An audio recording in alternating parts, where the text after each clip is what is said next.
We're going to go ahead and get started as the sun sinks. Turn around and look behind you at this beautiful sunset. It's so bright. We had that crazy wind yesterday. So the smog is gone. It's so cool. So welcome to the LMU Hannon Library. Best view on the bluff. Don't tell anyone. Big secret. I'm Chris Brancolini. I'm the Dean of the Library and slightly biased about the quality of the view, but I'm sure many agree with me. I'm delighted to welcome you to the opening of the program and exhibition for spring. Every fall and spring, the Department of Archives and Special Collections has an exhibition. The one this spring is entitled Promoting Social Justice, Using Public History to Complicate the University's Narrative. How's that for a catchy title? This exhibition is the latest in a series of collaborations between the library and a faculty member to incorporate the curation of an exhibition into coursework. Once again, the Department of Archives and Special Collections has worked with Elizabeth Drummond, Associate Professor and Chair of the History Department, this time in conjunction with her course, Telling History in Public. Thank you, Elizabeth. And thank you, a very special thank you that is, to the students from History 2910 for their willingness to transform what was supposed to be an informal, one-day pop-up exhibit into a full-blown gallery display. Ooh, we changed the rules after you got into it. Lots of hard work went into the more formal, semester-long exhibition, and we very much appreciate the efforts of these students. So if any of you are in the audience, please put up your hands so we can applaud you. Come on.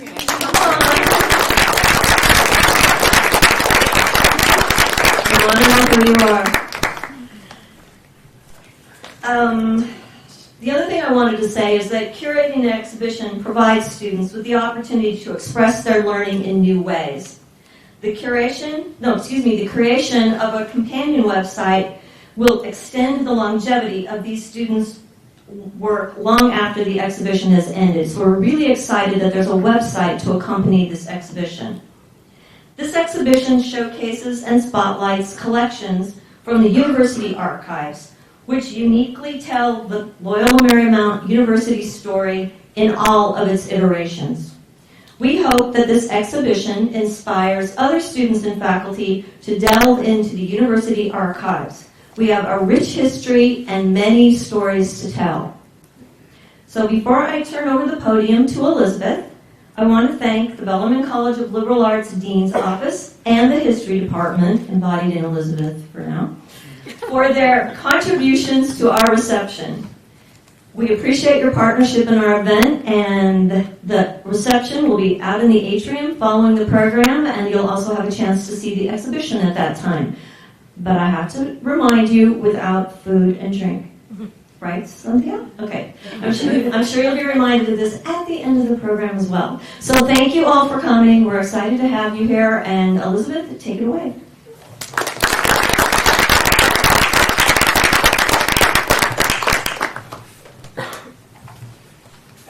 Gorgeous sunset. Thanks, Chris, and thank you all for coming out tonight for the opening of the Spring 2020 exhibition, Promoting Social Justice, Using Public History to Complicate the University's Narrative. As Chris said, my name is Elizabeth Drummond, and I'm the chair of the History Department, and this exhibition was curated by the students in my fall course, History 2910, Telling History in Public. That course is a version of our required methods in historiography class for majors, which I teach through the lens of public history. As subject matter, public history examines the public uses of the past, including how communities remember, interpret, and present their histories, and how those historical understandings shape, or how those historical narratives shape understandings of identity and the present. In doing so, historians can be a bit subversive, challenging collective memories and myths that often dominate our understanding of what it means to be, for example, an American, or whatever group identity is in question. Say something to a historian about history, and you're likely to hear, well, it's actually a lot more complicated than that. Public historians often focus on difficult histories, on contested histories, where our identities and complex assessments of the past sometimes exist in tension with one another. In my field of German history, this process of working through a difficult history is known as Vergangenheitsbewältigung, a word that all of my students come to learn and love, which highlights, maybe not love so much, but they do learn, which highlights the difficulties, the struggle, really, of doing this kind of difficult historical work.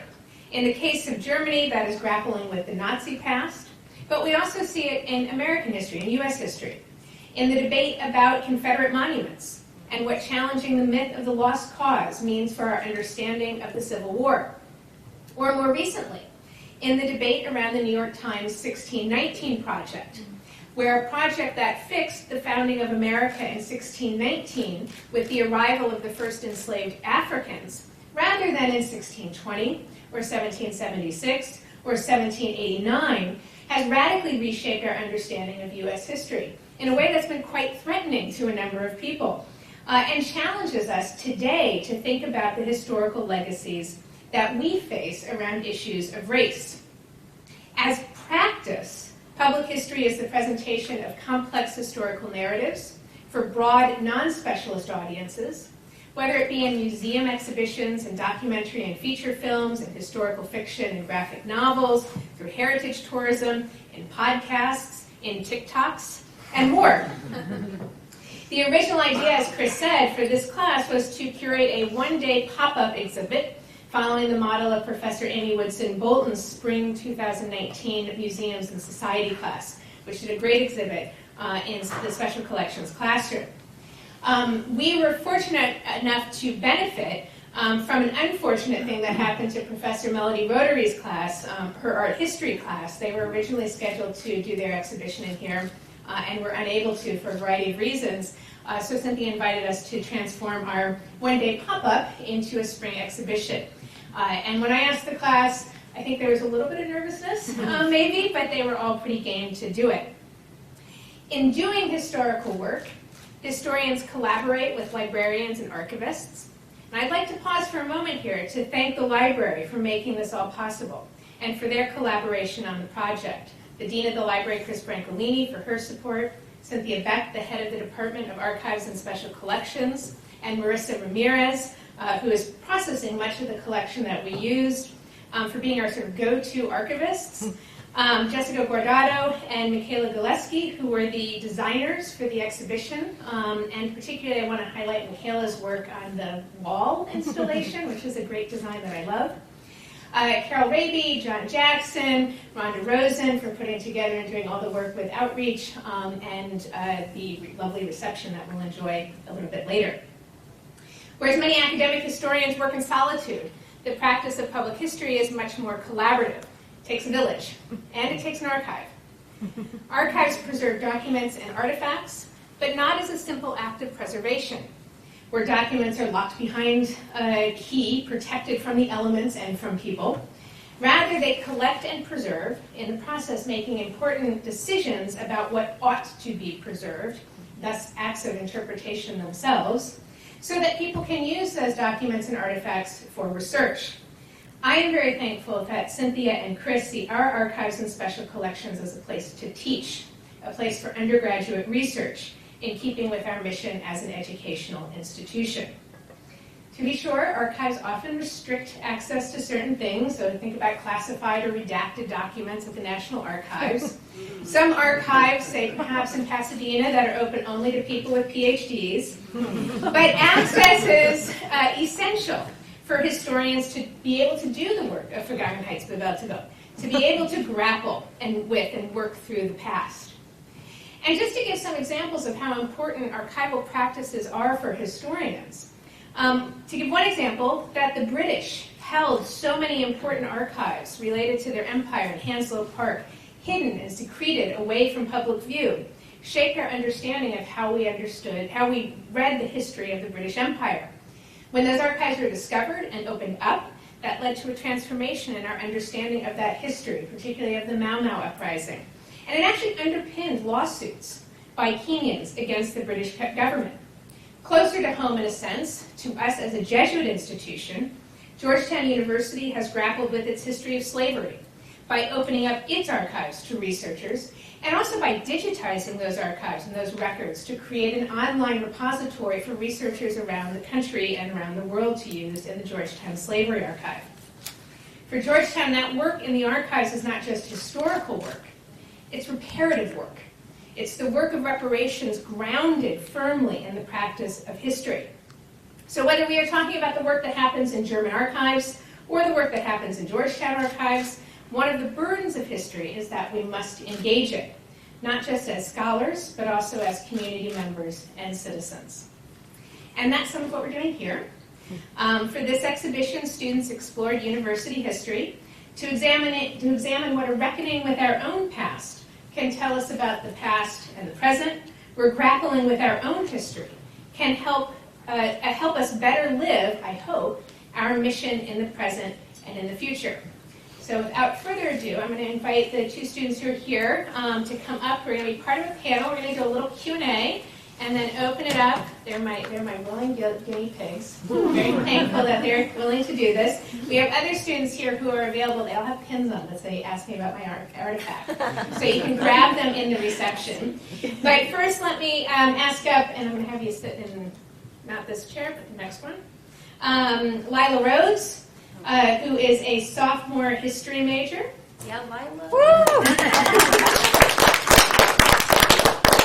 And then Lindsay McConnell, who is a junior history and English grammar major.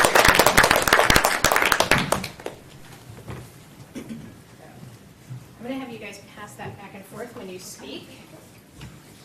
Is it on? This one's on? Yep. Now? Yeah? Can you hear me? Yep. That was this one? Yes. That was when I was Okay. And we're going to try not to swivel too much in the swivel chairs. So each of you focused on a specific artifact that you discovered in the university archives from a curated collection that Cynthia and Marissa and I put together.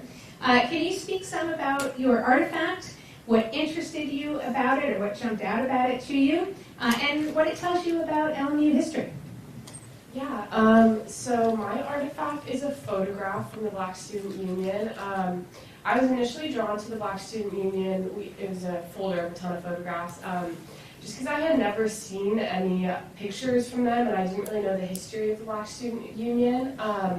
So my photograph is a picture of two Black African-American students. They're both women, which is notable because it was from 1974, which is not long after the merger. And they are holding course catalogs. I would assume they're registered for classes. And they're kind of talking to each other and surrounded by a crowd of white students. And so what I focused on with this artifact was the history of the lived experiences of Black students at this university, kind of contrasted with the image of diversity that LMU dispels and advertises. Because I think this picture does represent the isolation that Black students feel within this community. Even though we were integrated and we're only like 45% white right now, but we're still a primarily white institution, and that does make the lived experiences of Black students very different than maybe what the university wants to advertise. So that's kind of where I went with my artifact. So my artifact is a pamphlet from the Tonga Memorial Blessing Ceremony in 2000. And kind of like Lila was saying, there was like a bunch of folders and a bunch of documents about the Memorial Planning Committee after finding cultural artifacts during the construction of the Levy campus. So there was a committee of students, faculty, and then representatives from the Tonga that planned to memorialize the cultural artifacts. So there's also like an exhibit on the first floor of U Hall. And so I chose this pamphlet because it has a lot of the text on the plaques that are like around the memorial on the bluff. And it also I feel like is representative of the work that the committee did. So I was trying to think of a way, because there were a lot of like meeting minutes from the committee, and I thought that the best way to represent their intention and the process of planning the memorial was choosing the pamphlet. And I chose it also, I was like drawn to the idea of the Tonga Memorial because I feel like that's another thing that LMU doesn't really talk about as much as they should. And I just wanted to kind of highlight it in the exhibit. So each of your artifacts gave you something to say about LMU, obviously, but it also gave you something to say about how our local history here also connects to broader historical developments. And I know in your essays you made some of those connections. So how did you connect the LMU story to a broader Indigenous history or the LMU story to a broader history about race and civil rights?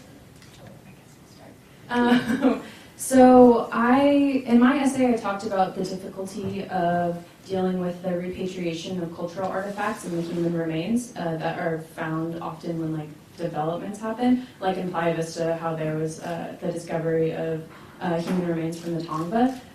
So I connected that to like the broader history of the United States and the narrative that is told about Indigenous communities and how oftentimes they're set in the past and they're not talked about as people of the present, which is something that I found when I was looking at the plaques around the memorial. And so I just talked about complicating the narrative of like Thanksgiving and the colonists getting along with Indigenous people, and it was like, it's so great. And so I kind of wanted to complicate that and talk about how that's not necessarily wow. So yeah, as I mentioned, my picture was from 1974. So that was kind of on the tail end of the African American Civil Rights Movement. And Los Angeles was a really interesting place to be. It was kind of like a social flashpoint at that time. So the first place I kind of went to find information about how I could connect this was Los Angeles newspapers. So like specifically in Los Angeles, something that was kind of making that environment at LMU interesting was that the Watts uprisings were just like 9-10 years before. So the university was definitely like feeling the separations and the tension. And I think that really was reflected in the country. We were at a time where we were integrated, we were supposed to have equality, but within these institutions, we're still seeing a separation and a tension that's creating like isolation for Black students and then Black people around America as well. So yeah, kind of just connecting to how the culture at LMU was representative of the culture in the United States, and I think that's definitely part of that is because we were in Los Angeles, which is a big city and has been a social flashpoint throughout history. Unless you think it's all sort of complicating and focusing on the difficult moments in LMU history, part of what the exhibition ends up looking at is some places where LMU really rises to the challenge of its mission. So the famous story that Professor Father Ang always used to tell during orientations about the football game when the LMU football team forfeited a game in Texas because of segregation in Texas. And that's a time where LMU really lived up to a social justice mission in that sense, but maybe also fell behind in certain ways, maybe closer to home on campus. Sam, who is not here, was going to talk about the gender and the merger. And so one of the things that his artifact was actually your oral history with Sister McKay, and looking at the ways in which, on the one hand, we have a sort of progressive move towards coeducation, but that came with a lot of conflict points. And another student who was also working on the merger looked at the debates about the name and what would happen when Loyola University and Marymount College merged, and the real resistance by some of the men at Loyola University to having Marymount College's name anywhere in the name of the unified institution.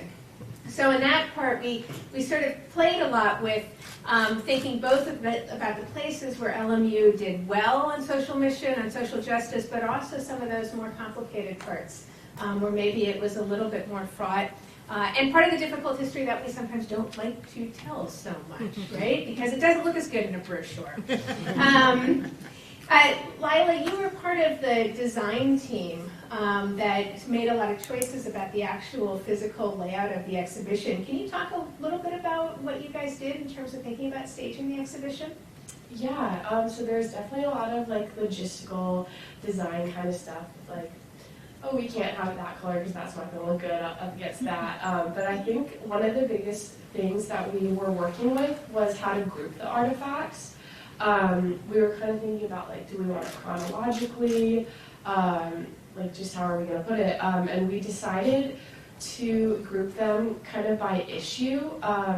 So in the case that my artifact is in, there's also the artifact about the football game. We have a case that's dedicated to like how LMU responded to foreign affairs and kind of international issues. So yeah, one of the biggest things was working with the design team, and then so the design team wasn't the whole class. So going back to the class and asking them how they kind of wanted their artifacts to be represented, what they were pulling, the main takeaways they were pulling out of their artifacts. So definitely that was one of the biggest things we worked with. And then past that, once we had figured that out, it was really a matter of like getting all the dimensions, what kind of artifact can go in what case, which was a really cool experience because I didn't know this, but there's actually a lot of different types of exhibit cases, and there's different types of artifacts that are supposed to go in them. So it was a really interesting experience to work with the design team and just kind of figure out like what goes into making an exhibit. Yeah, I think one of the things that it's in part because we were initially thinking of it as a one-day pop-up exhibit where everything would be flat on tables and we didn't have design cases and there was nothing that would be upright. We weren't thinking in terms of the dimensions and how labels would work.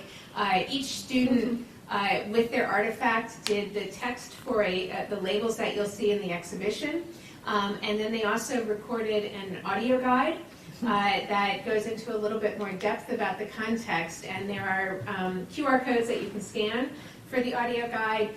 Those are also available on the companion website where there's a virtual version of the exhibition that is actually arranged chronologically. And so to Lila's point about how to organize the march through the exhibition, in the virtual exhibition it is all done chronologically, but in the physical exhibition here it's done more thematically and by issue. Now, Lindsay, you were part of a group that developed a proposal for how LMU might better commemorate the history of the Gabrielino Tongva on campus. What were some of the issues that you all considered and some of the ideas that you proposed? Because you guys came up with a lot of ideas. Yeah, we did. So, yeah, initially our plan was to just create a proposal on how to redesign the exhibit on the first floor of U Hall, because I don't know how many of you have seen it. It's kind of hard to see because the text is in white, like the letters that come out, and then it's just like up against the wall, and I didn't even notice it, and I'm junior. I didn't even notice it until I had a class like right by it, and I was like, oh. And then we also decided that we would talk about ways to kind of update and redesign the memorial on the edge of campus, just because it was opened in 2000, it's 2020, so it kind of needs an update. So I guess I'll start with that. So a lot of, we made like a visit back to it to kind of like look at it and see what intentional ways we could change it. And one thing that I didn't notice is a lot of the like plaques and text are on rocks, but now a lot of the rocks are hidden by bushes. So it's almost, if you didn't know that besides like the Tongva memorial on the bottom, there's nothing else really to see unless you were like looking for it. And a lot of the text on the plaques, once again, like falls into the narrative of erasure and painting like the Tongva as people of the past. There's a timeline on one of the plaques, and it starts in 1519 at the beginning of European contact. So it's as though the Tongva didn't exist before then, when we know that they did. So we talked about like updating the text on that, and then as far as like the exhibit in U Hall, we talked about maybe getting involved with an indigenous artist and creating a mural. So that way your attention is drawn to it, and it's not something that like fades into the background, but something that you can like engage with, and it seems like alive and vibrant as opposed to just like a white wall. And then we also proposed the idea of adding a core class on Indigenous history, specifically like within the LMU community, because we thought it's something that we don't talk about, and that's a way to have students understand and know LMU's history with the Gabrielina Tongva, and just get like a basis of understanding so we can have more conversations. Another thing we talked about was starting an Indigenous Studies department, kind of going off of that same line, and then hiring Indigenous faculty. Hello. To teach those classes, and then also offering specific and more like financial aid to Indigenous students applying to LMU, and kind of building up that community to give Indigenous students and faculty more of a voice. I'm trying to think if there was anything else. There's probably more. I can't remember it now. So. You got a lot of it, and it focused both on, what I liked about it is it focused both on the sort of commemorative spaces on campus, whether on the Bluff or in U-Haul, and particularly the idea for the mural behind the exhibit in U-Haul, I personally loved, because it would pop it out so much. I mean, it would really be arresting. But also the idea that education and addressing social needs is an act of historical repair work. And the ideas that you all came up with for the curriculum and for scholarships and for a greater presence of Indigenous students and faculty on campus. So there was a really multi-pronged attempt to look at commemoration. So we're joined in here now by Sam Johnston, who is a senior history major and APAM minor, right? And Sam, maybe you can, I mentioned your artifact before, but maybe you could talk a little bit more, because you have a very unique, I think, connection to your artifact in some ways. Well, first of all, I just want to apologize for running a little bit late tonight, coming from practice, and I thought I'd spare everyone here the smell. So have a quick shower and change. But so my artifact was an oral history between Father Mike Ang and Sister Raymond McKay, who was the president of Marymount College at the time. And we first came to the archives to kind of do some of our work prior to selecting artifacts.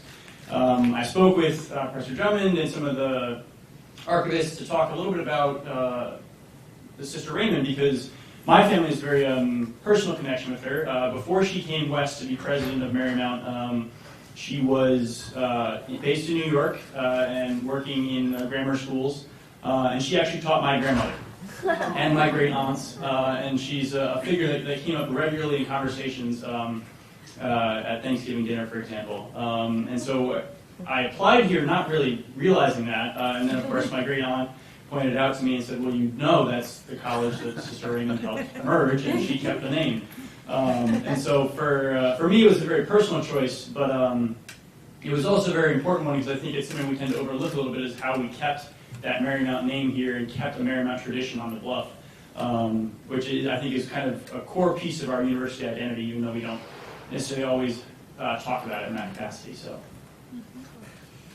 And Father Ang is here, so you guys will talk later. One thing, too, is everybody knows the LMU on the Bluff, but some of you might not have noticed that the M is in a different font from the L and the U, and that's because it was in the Marymount sans serif font, as opposed to the L and the U, which is a serif font. So even there, Marymount held its own. One of the things that we focused on in class a lot in public history is a concept that's important to public history of shared authority. And the idea that it's not just historians and curators who do the work of telling communities' histories, that you also need to share authority with the people whose history is being told. And what I think is interesting about this project is that in telling LMU's history, we usually tell a kind of institutional top-down history. What do you all think that shifting the lens brings to looking at LMU history? So a student perspective on LMU? I'll go first, Sam, and then we'll pass Sure. down the... I think that that concept of shared authority is really important, and especially when you're looking at these large institutional bodies like a university that really get looked at, or mostly from the sort of material that gets put out, in this case, by the institution, in this case, the college. But at the same time, there's a huge, massive part of our community is students. And often those perspectives, while, they come out in our student newspapers and we see them active on campus, aren't always, they don't always hold necessarily the same sort of saliency, or they hold different issues to be salient to them. And so I think that in this project especially, it allowed for students to kind of look at aspects of our university identity, in this case kind of surrounding this idea of social justice, that and different perspectives on what we find to be important issues, whether that's indigenous issues, women's issues. Some things we share with the college, but some things that perhaps we find a little different. I think that's was a really interesting opportunity with this project. So. Yeah, for me, I think it was really interesting to see, after picking our artifacts, how we engage with these topics on a day-to-day basis. Because at the beginning of our class, we had to read this article about, they did a study on how people engage with history. And I don't think we realize how often we engage with these things on a day-to-day basis. So that was really interesting to me. And like Sam said, it was interesting to see what topics we deemed important. And I got talking with a lot of my friends about just a lot of these issues, and it was interesting to see also looking in the archives what the archivist thought was important, and it was interesting to see what was kept. So yeah. Yeah, I would definitely agree with Sam and Lindsay over here about what issues are important. In general, when I think about shared authority, the first thing that comes to mind is what you see when you go onto LMU's website, and that versus what it's like to be a student here. Because this school is great, and we all have a great time here, but how we represent ourselves versus the lived experiences of students here are very different, and I think it's really important for us to be doing projects like this to show everyone that, because we do have our newspapers and we have our little protests and everything, but I do think it's important to have a permanent type of installation like this where we can show the school what's important to us, what issues are important to us, that we can see our history. We have access to it, so there's really no hiding from it, and I think it's important that we are doing this and showing everyone else. This school is great, and it has multiple histories, and we should know all of them. So I do have one more question, but I think I'll maybe open it up to some questions from the audience, if you have any. I can run the mic, because I think John is twittering back there. I'll give it to you now to run. Sure. Here's one. Hi. So first of all, congratulations on a wonderful exhibit. I've seen it. It's really beautiful. I would like to ask you about the photo with the African American students. And you said the photo was of 2 African American students surrounded by white students. And I was wondering if you know how many black students there were at the time of that photo. Ooh. This was in my essay. I don't want to give you a wrong number, but I believe it was about 8%. Okay. I'm fairly sure. Okay, thank you. Yeah. I was just really curious. Now. Is that now or now? Yeah, it was. So that is something that I did talk about a lot in my project, was that the percent that it was then and now is almost exactly the same. Yeah. Really? Yeah. So a very interesting thing to think about is that, I'm sure, so the university now is, I believe it's 44% white, and it's about 8% African American, and I'm sure it wasn't 44% white then, but the fact that we are more diverse, but the representation of African American students is still very low. is definitely something notable and something that is not represented correctly with this school. Thank you very much.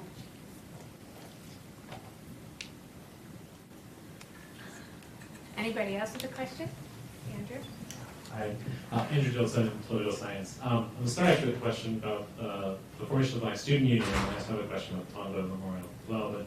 So I'm wondering about the resonances that you maybe found or didn't find between the Black Student Union at the time of 1974, but also then with the social media campaign from several years ago, started by students of Black at LMU, which was used social media precisely to find channels that were outside of the university's mainstream sort of channels. I'm sort of wondering if in finding out the history of the Black Student Union, about its relationship sort of institutionally with the university, right? One of the tensions is also what it means to be a formal student organization as opposed to doing grassroots ad hoc sort of activism.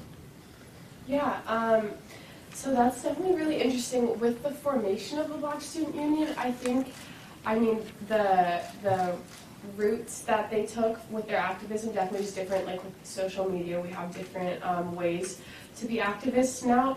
But the similarity between kind of the separation between the administration and the Black Student Union and the administration and that social media campaign is very similar. There were a lot of artifacts. I believe there's a list of demands from the Black Student Union. The artifacts, what they really showed us about the formation of the Black Student Union was that it was definitely contested by the university. It took a lot of activism and a lot of pushing to get the Black Student Union formed and founded, and then past that, the resources that it needed were definitely something that the students had to work really hard for. So they really were working outside of the mainstream institution, kind of swimming upstream, if you will. And that there is a strong connection between that type of activism and this social media campaign, where it was necessary for students to take to social media because they weren't finding a voice here, even with the Black Student Union now. So I really think that the main similarity between those is that the Black students here are kind of working outside of the university and the administration, and that's something that the university, I wouldn't say covers up, but doesn't talk about a lot, and doesn't represent well. So that's definitely something we wanted to do with this. And if I can quickly for Lindsay, I wanted to ask, I guess, a related question about the Tonga Memorial and the reimagination that you had. And I was wondering if you were able to reach out or connect with the Indigenous Students Union on campus at all, and part of that conversation. And I'm wondering, too, about this amazing demand of actually forming an Indigenous Studies program. And part of, again, California's history in the building and the formation of ethnic studies departments that came from student activism rarely, if ever, came from faculty initially or came from administrations. So a little more about what you're thinking with the grassroots formation and a political demand for an Indigenous Studies department. So at first when we started writing our proposal, we were like, oh no, we have to be super realistic and like we have to like go through the logistics. And then Professor Drummond was kind of like, no, run with it. And like, if, she was like, you don't have to be like super realistic about it. So we had a contact from Edgar Perez. Yeah, Edgar Perez. So we kind of initially emailed him, and then when we realized we didn't have to like plan everything out like, exactly how it would be, we kind of in our proposal like included that we would like reach out to members of the Indigenous community, and obviously like with the idea of shared authority, listen to their demands and not like our demands, because we don't know always what they. Well said, two stuff. Yeah. Lights are going out all over the town, right? So, yeah, we didn't have like a concrete formation, but we were hoping that this proposal could like lay the groundwork for something and like real substantial change to happen on campus. Yeah, for a while they were getting ready to like plan out the budget and how everything would happen. That takes at least like 10 years, right? Lila, right? Yeah. Okay, I have a question for you. Did you explore, or were you able to explore the faculty and staff of LMU and the percentage of black faculty and staff at the time of that photo versus now. I think it's really a little bit surprising or disappointing that the percentage has not changed in all these years. So I'm wondering, has the percentage of staff and faculty changed, and do you know? So I'll be honest with you, I did not focus on faculty and staff here. I focused mainly on like student life. I don't want to make up some numbers. So, yeah. Sorry, I don't have the answer to that question, but yeah. My guess, though, is that there were that the number of faculty and staff would have been even fewer. Well, certainly faculty would have been far fewer. Whereas the student population has remained flat. At least we've seen some increase, a little bit in faculty, but that's not been a huge increase either.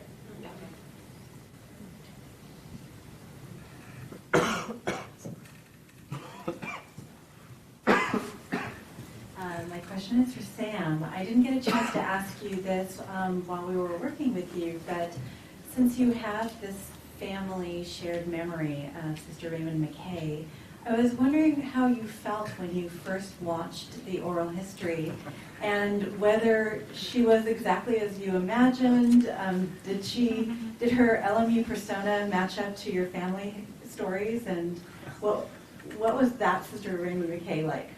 So I think the funniest thing, I think I paused the interview at one point and just started laughing in the archive. Because so my grandmother passed away when I was very little, so I didn't get to know her very well. But my great aunt, who we kind of affectionately call Tanti, which is French for aunt, the matriarch of our family in a lot of ways. And it was so peculiar to me because I found that they had the same sense of humor and the same kind of speech pattern, and the way they kind of like form their sentences, their sentence structure was all like down to a T. It sounded like I was listening to Tanti. So I found that to be very kind of amusing, but also very sweet. But I think the thing that was most interesting to me, because the thing that the way the story had been told to me was that. She was this real champion of not just women's education, but Marymount education. And what was fascinating was just her kind of commitment and drive and passion to continue to pursue that kind of spirit of Marymount inquiry here on the Bluff, both in kind of the formation of the university, I found, but also in kind of the literal preservation of that identity. So keeping an M with our letters on the Bluff, for example.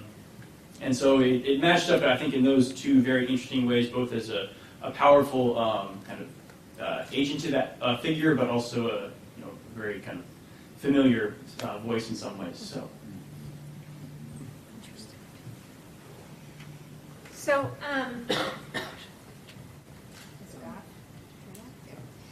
so one question that I was also thinking about is that I keep, and I guess Lindsay's had me in more than one class now. I keep forcing students to do public history projects and public-facing projects, and kind of moving away from more traditional essays and research papers. And obviously that was a big part of this class as well. And I'm just wondering, trying to get us, and this is not like, I'm not grading you anymore, so you're good to go. But, what the experience of working in an archives, doing museum work, doing public-facing projects was like for you all? I think the most interesting part for me was holding primary source documents in your hand. Usually when I've written research papers over the past 4 years, and you go online to find a primary source document, you kind of talk about it as from an abstract point of view. And so that was kind of interesting to me to kind of have that sensory experience. But I think the entire archival process was very interesting, especially as it related to public history and kind of telling these histories in a public format to kind of from an advocacy perspective, largely because it's different from the way historians work in academia in general. I'm in kind of a class right now that's co-taught between history and political science, international relations, about human rights. And one of the things we had a conversation about earlier this week kind of was about kind of methodologies and how the historian's methodology is very different from the kind of an IR political scientist's methodologies, and that the historian is not always so much concerned with what this is going to mean for the current contemporary context and policy recommendations and how we go forward from here, but understanding kind of the experience in that moment and what it means and how people thought, and kind of teasing out these elements of the past. But what was interesting about this and kind of archival practice was how do we do all that same work, but then do something that's really transformative here at a very institutional level. And obviously working for in an environment here at LMU that I've been a part of for the past 4 years, and kind of bringing the academic work into the university lifestyle and kind of trying to reshape a narrative was obviously very personally enriching for me as a senior and meeting here in a couple months. So it was very exciting in a lot of ways. So I won't lie.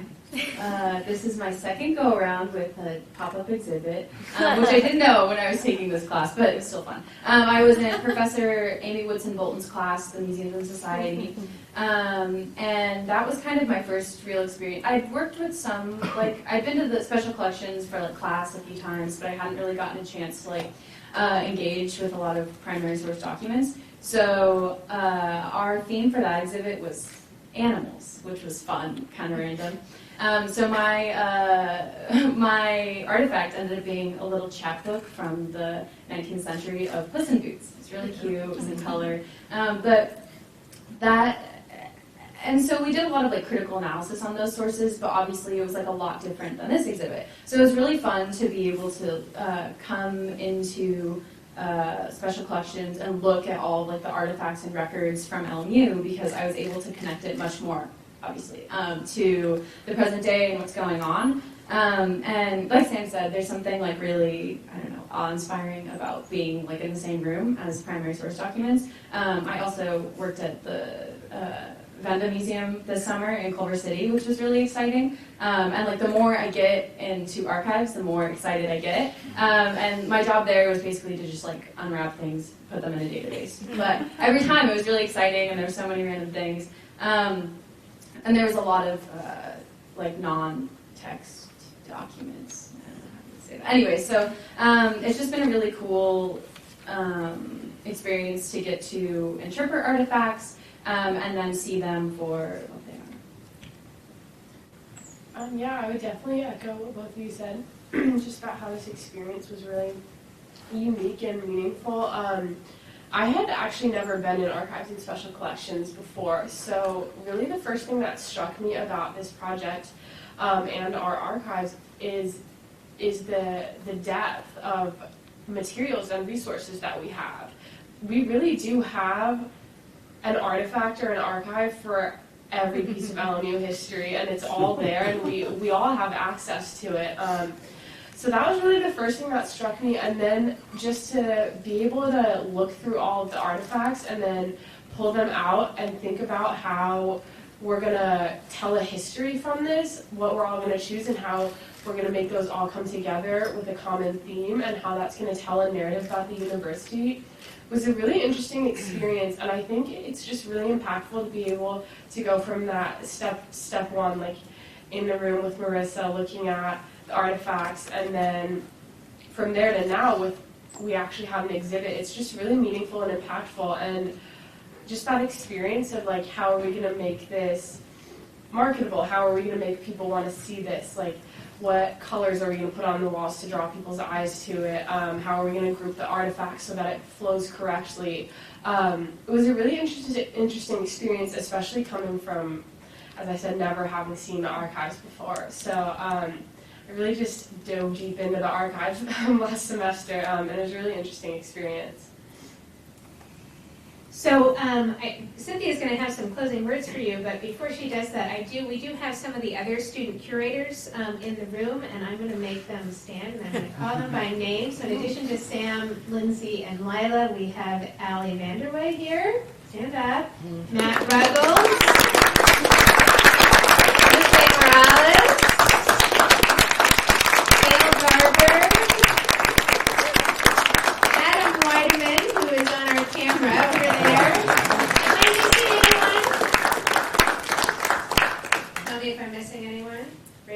don't be shy. Okay? And a number of other students obviously have class or other obligations. One is studying abroad. But I just want to thank them all for being such good sports about going along for the ride. So, and they all have pins on that say, ask me about my artifacts, so you can talk to them during the reception. Cynthia. Thank you, Elizabeth. My closing words will be extremely brief. I just want to say that my favorite part of working in archives and special collections is watching students engage with the historical materials. It's always a joy to share in their discovery, and Lila, I'm so glad that that was your first encounter with us. Hopefully not your last, but you're always welcome back.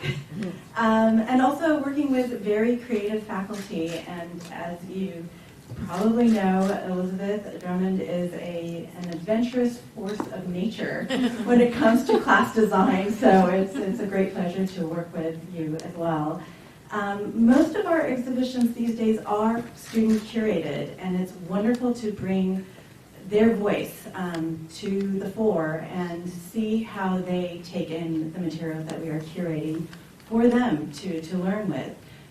So the course curated exhibitions such as this one have this wonderful special added dimension in that we get a window into a disciplinary approach to learning. And I always like to look at the exhibit and say, oh, this is how our students are learning. This is what they're actually taking in through these courses. So it's a showcase for student engagement, but it's also a showcase for LMU and how we approach our education. And it's a great pleasure to be able to partner up with classes in order to do that. So thank you all for taking the journey with the Archives and Special Collections team. We loved working with you.